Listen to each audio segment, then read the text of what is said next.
제가 이젠 마케팅 그런 교육을 이제 많이 하고 있는데요. 저는 이젠 그 핵심 제가 이젠 생각하는 그런 저의 마케팅 사업적인 그런 방식의 핵심이 이젠 설득을 하지 말라는 거에 초점이 맞춰져 있어요.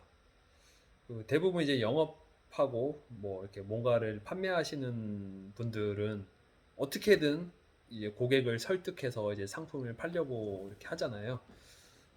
뭐 그게 뭐 나쁜 방법은 아닌데 저는 제 입장에서는 그게 이제 비효율적인 거라고 저는 생각을 해요. 뭐 예를 들어서 내가 이제 뭐 현대카드 영업사원이야. 그래서 이제 카드를 이제 발급하려는 사람한테 현대카드가 이제 좋다고 이제 설득을 해서 이제 현대카드 발급을 나한테 받게 해야 되잖아요. 근데 이제 그 사람은 현대카드를 좀 안 좋게 생각하고 뭐 신한카드를 좋게 생각하는 사람이 예를 들어 있어요. 그런 사람한테 신한카드보다 현대카드가 더 좋다고 신한카드의 단점과 현대카드의 장점을 막 어필하면서 열심히 해서 이제 설득을 할 수도 있는데 그게 쉬운 게 아니거든요. 한번 이렇게 나는 현대카드가 안 좋아, 나는 신한카드가 좋아 이런 생각을 가지고 있는 사람을 그 사람의 생각을 이렇게 바꾸는 건 정말 힘든 일이거든요. 그래서 그런 뭐 그게 불가능은 아니지만 그 힘든 거를 하는 노력을 차라리 이제 현대카드에 관심 있는 사람이 뭐 있을 거 아니에요. 많을 거 아니에요. 그런 사람들을 찾아내는 게 훨씬 더 효율적이라고 저는 생각을 하거든요. 근데 대부분 사람들은 그런 사람들을 찾아내는, 그러니까 현대카드에 관심 있는 사람을 찾아내는 방법을 대부분 모르잖아. 그렇기 때문에 어쨌든 현대카드가 아니라 신한카드를 원하지만 어쨌든 카드를 발급받으려는 사람을 어떻게 이제 내가 알게 되면은 그 사람한테 이제 목을 매는 거죠.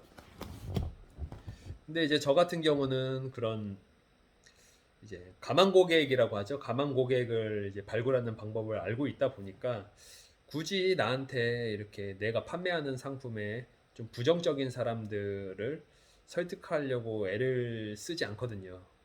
그냥 좀 아니다 싶으면 그런 사람들 제끼고 새로운 가망 고객을 발굴해내고 이게 훨씬 더 저는 효율적이라고 생각을 하거든요.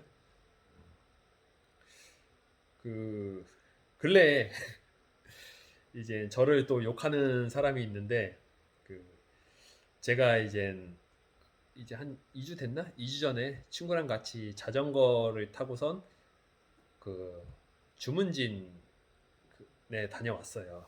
여기 의왕에서 그 어디야 주문진까지 자전거 타고 갔죠. 예전에 20대 때는 저는 자전거를 좀 오래 탔거든요.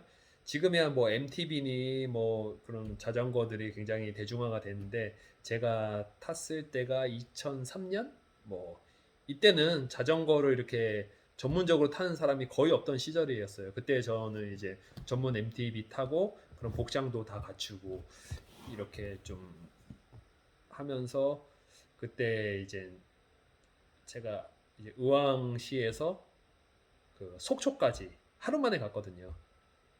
그때는 이제 체력도 좋았고 그래서 그때 기억이 남는 게 이제 저처럼 그렇게 자전거를 타는 사람이 없던 시절이다 보니까 제가 한계령 언덕을 그 넘고 있었어요. 그때 이제 죽어라 이렇게 막 언덕을 막 이렇게 올라가고 있는데 지나가는 차들마다 막 창문 열고 소리 지르고 박수 치고 뭐 이러더라고요. 그러면 또 더 기운이 나. 그러면 막 이렇게 올라가.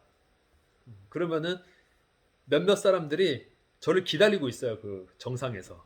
그러면은 막 박수 치고 뭐 먹을 거 사주고 어떤 사람은 용돈도 주고 그때는 20대 초반이었으니까 뭐 그때는 그렇게 체력이 좋았는데 지금은 그렇게 체력이 안 돼서 이제 전기 자전거를 구매를 했어요. 그러면서 또 여행을 하려면은 이제 짐도 필요하고 하잖아요. 그래서 이제 짐을 담으려면은 마침 그 요즘 이제 자전거로 전기 자전거로 배달하는 사람들도 꽤 많잖아요. 그러면서 그 전기 자전거에 달 수 있는 그 배달 전용 그런 상자 뭐 이런 것도 이렇게 많이 있더라고요. 그래서 이제 전기 자전거랑 그런 배달 상자랑 이렇게 딱 장만을 했죠. 그래서 그 상자에다가 이제 옷이나 이렇게 짐 넣고 그리고 이제 떠났죠. 그래서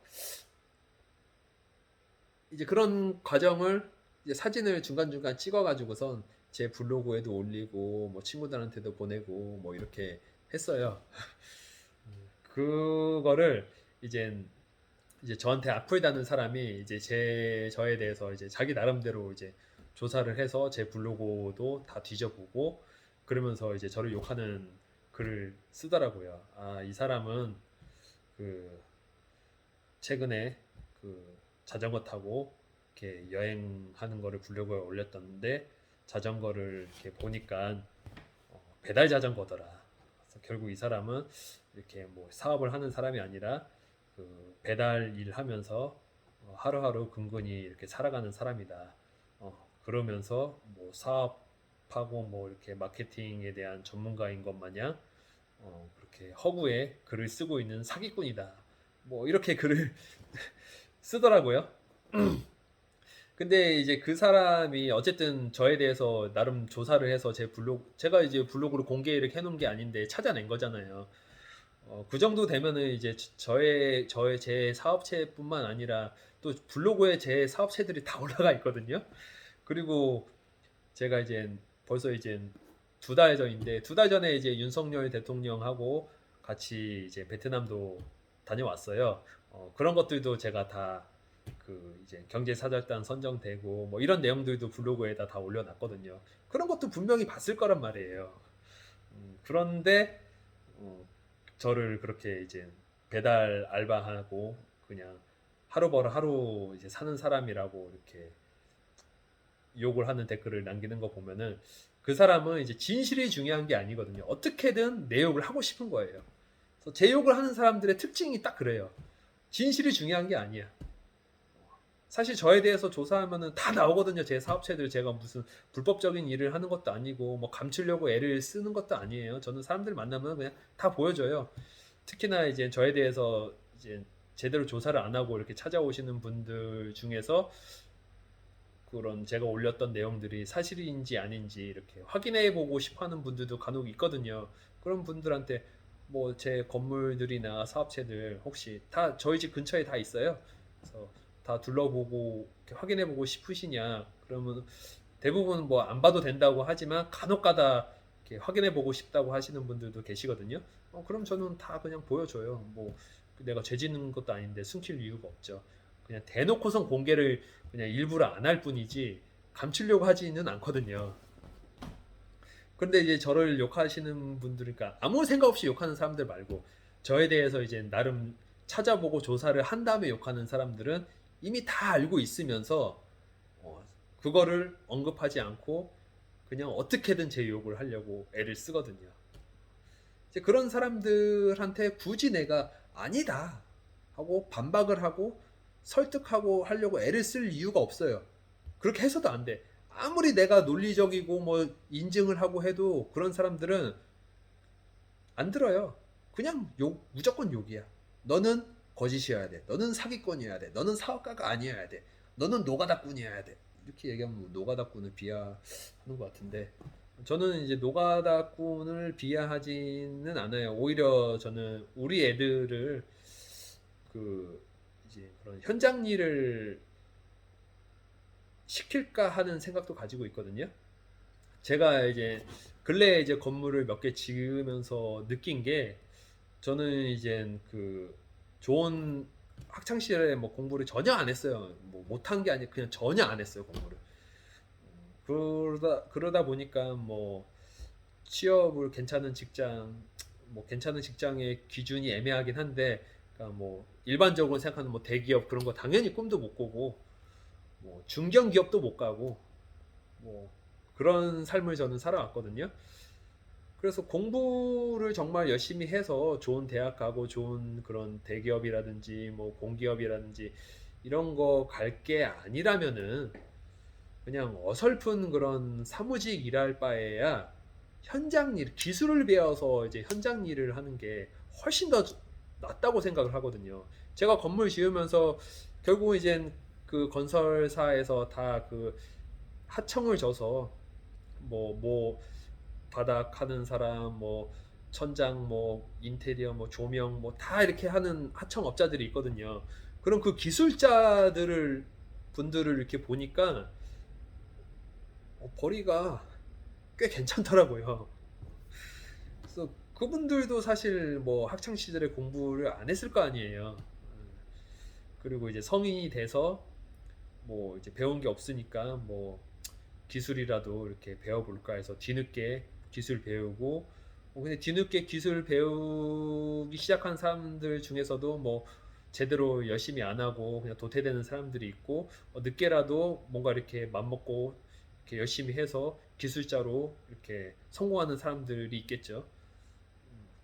그래서 결국 그런 사람들을 보니까 노가다가 뭐 괜찮더라고요. 근데 또 우리 애들이 공부를 안 해요. 정말 안 해요. 그래서 뭐 좋은 대학 가고 뭐 그러니까 좋은 대학은 보낼 생각이에요. 근데 그 좋은 대학의 기준이 그냥 이렇게 돈 많이 들여서 이제 갈 수 있는 좋은 대학이 있거든요. 그런데 이제 보낼 생각이고, 뭐 서울대, 연대, 고대 뭐 이런 인서울 일반적인 대학교는 못 갈 것 같아요. 하여튼 뭐 어쨌든 저는 노가다 괜찮게 생각합니다. 저도 뭐 노가다는 아니지만 어쨌든 못 배운 사람인 거고, 뒤늦게 이런 장사나 온라인 마케팅 이런 거를 터득을 해서 그래도 좋은 결과를 만든 사람이기 때문에 꼭 공부가 다는 아니라고 생각해요. 공부를 잘하면 좋지만 이게 맞아. 그 이제 중학교 이제 동창회를 했어요. 이제 몇 년 좀 되기는 했는데 한 200명 정도 이렇게 왔거든요. 그러면서 이제 안 온 애들도 이렇게 또 아름아름 소식도 듣고 이랬는데, 이제 저희 중학교 나온 애들 중에서 제가 제일 잘 됐더라고요. 뭐 잘 됐다의 기준이 좀 애매하긴 한데, 이제 자산으로 따지면은 물론 제가 모르는 뭐 저보다 훨씬 더 많은 자산을 가진 동창이 있을지는 모르겠지만, 어쨌든 제가 알고 있는 걸로는 제가 자산이 가장 많아요. 중학교 동창 중에서. 그리고 이제 중학교 동창 중에서 그 시절에 매번 전교 1등을 하던 친구가 있고, 그리고 매번 전교 2등을 하던 친구가 있거든요. 근데 이제 매번 전교 1등을 하던 친구는 살짝 이게 이제 좀 정신지체 장애라고 얘기를 해야 되는 기는 좀 애매한, 근데 이제 좀 정상 평범한 사람들보다는 약간 좀 살짝 부족한 약간 이 경계에 있던 친구거든요. 근데 그 친구가 항상 빠짐없이 전교 1등을 했어요. 그랬지만 이제 중학교 시절에는 좀 놀림도 많이 받고, 아무래도 살짝 이게 지능이 떨어진다고 얘기를 해야 되는 건지 뭔가 좀 어떻게 표현을 해야 될지는 내가 모르겠는데, 좀 놀림을 좀 많이 받고, 공부는 굉장히 매번 전교 1등을 했지만 놀림 많이 받고 무시받고 약간 좀 이랬던 친구거든요. 근데 뭐 어쨌든 잘 됐죠, 지금은. 근데 그 친구 지금 당장은 모르는데, 이제 그때 동창을 할 때는 이제 카이스트에서 이제 박사 과정 이제 준비한다 그랬나? 석사 과정 준비한다 그랬나? 하여튼 카이스트에서 뭐 이렇게 준비한다고 얘기를 들었었고, 그리고 매번 전교 2등만 하던 친구가 있는데, 그 친구는 이제 안양 평촌에 그 한의원 개원을 하더라고요. 그걸 보고선 뭐 이게 좀 뭐 상대적이긴 하지만, 상대적이라 좀 주관적이긴 하지만, 제 입장에서는 그 친구가 뭐 그렇게 잘 된 거긴 하지만 저보다 이렇게 잘 됐다라는 생각은 안 들거든요, 저는. 이 그 의사가 저는 그렇게 썩 좋은 직업이라고 생각을 안 해요. 매번이 아니라 그냥 하루 종일 환자들 이렇게 상대하고 그 좁은 방에서 어떻게 보면 또 감옥 같기도 하거든요. 하루 종일 거기에 방 안에 조그만 방 안에 갇혀가지고 그런 아픈 사람들 그 아픈 사람들이라는 건 결국 우울하고 그렇게 부정적이고 이런 기운들이 가득한 사람들이잖아요. 그런 사람들만 그냥 하루 종일 이렇게 대화하고 그게 저는 정말 불행한 삶이라고 생각을 하거든요. 이거는 뭐 제 주관적이기 때문에 이 얘기를 왜 하지? 네, 말을 하면서 막 지금 나도 왔다리 갔다리 하고 있는데 그래서 뭐 공부가 다가 아니다 결론은 그런 얘기고요. 뭐든 열심히 하면은 이게 다 때가 있는 것 같아요. 뭐든 뭐든 뭐든 다 때가 있고 늦더라도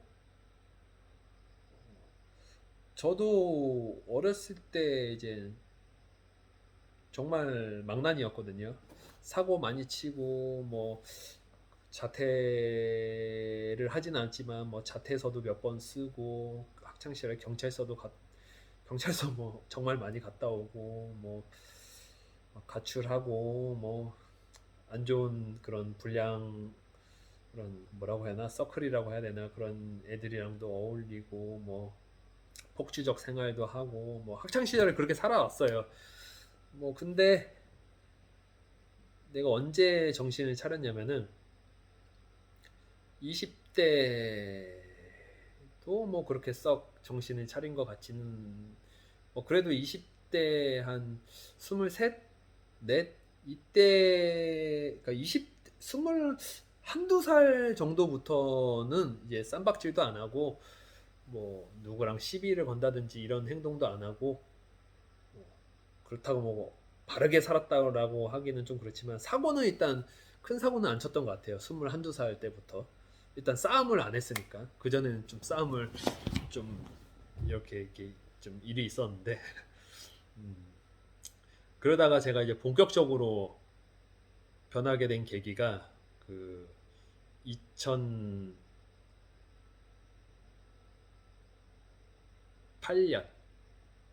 2008년이다. 이 얘기는 따로 영상을 찍을게요.